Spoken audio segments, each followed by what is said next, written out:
കഴിഞ്ഞ ഇന്റർവ്യൂവിൽ ഇത് സൂചിപ്പിച്ചിട്ടുണ്ട്. എന്നാലും ഇവിടെ വീണ്ടും പറയാണ്, ചെന്നൈയിൽ ഫസ്റ്റ് റാങ്ക് കിട്ടിയ പെൺകുട്ടി ആത്മഹത്യ ചെയ്തു. എഡ്യൂക്കേഷൻ എന്ന ടോർച്ചറിങ് എനിക്ക് താങ്ങാൻ വയ്യാന്ന് ആത്മഹത്യയെ കുറിപ്പേ.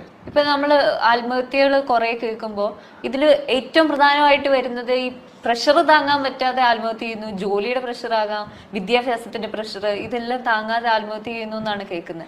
കോട്ടയിലൊക്കെ രാജസ്ഥാനിൽ എത്ര പേരെ ഒന്നിച്ച് ആത്മഹത്യ ചെയ്ത എൻട്രൻസിന്. അപ്പൊ എല്ലാവരും എൻട്രൻസിന് വിട്ടിട്ട് ഞാൻ എൻട്രൻസ് സ്ഥാപനങ്ങളിൽ പോയി ക്ലാസ് എടുക്കുമ്പോൾ അവിടെ പല പെൺകുട്ടികളും ആൺകുട്ടികളും വീട്ടിലേക്ക് പോകാൻ മടിയാണെന്ന് പറഞ്ഞിട്ടുണ്ട്.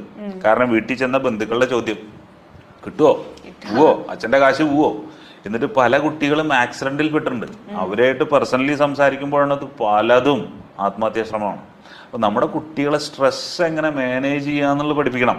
അതിനൊക്കെ ഈ സെൽഫ് സീക്കിങ് അല്ലെങ്കിൽ നമ്മുടെ ഉള്ളിലേക്ക് നോക്കുക. അതിനെ മതപരമായിട്ട് ഒന്നുമല്ല അത്. ഇത് എങ്ങനെ നമുക്ക് നമ്മുടെ പ്രശ്നങ്ങൾ തീർക്കാൻ നോക്കാൻ കഴിയും. രണ്ടാമത് എനിക്ക് എൻ്റെ പ്രശ്നത്തിലേക്ക് നോക്കാൻ കഴിഞ്ഞ പരിഹാരവും കണ്ടെത്തും. ഗോൾ എന്നാണ് ഫുട്ബോൾ കളിക്കുമ്പോൾ പറയാ. നമ്മൾ അടിക്കുന്ന പന്തൊക്കെ ഗോളാവില്ല. എത്രയോ തവണ കളിച്ചിട്ടാണ് ഗോളിലേക്ക് എത്തുന്നത്. അപ്പൊ പരാജയപ്പെട്ട് പരിക്ക് പറ്റി ഇങ്ങനെ വലിയൊരു സന്ദേശം ഫുട്ബോൾ നൽകുന്നുണ്ട്, സ്പോർട്സ് നൽകുന്നുണ്ട്. അപ്പൊ ഇത്രമാത്രം അവർക്ക് ഇഷ്ടത്തോടു കൂടി ഒരു പ്ലെയർ കളിക്കുന്നത്, കഷ്ടപ്പെട്ടിട്ടല്ല. അപ്പൊ ഇഷ്ടത്തോടു കൂടി സ്വന്തം ജീവിതത്തെ പ്രണയിക്കാനും അവന്റെ ഇഷ്ടം ഓറിയന്റഡ് ആയിട്ടുള്ള കോഴ്സിലേക്ക് എത്തിക്കാനും പവർ ഓഫ് സീക്കിങ് കുട്ടികളെ പഠിപ്പിക്കണം.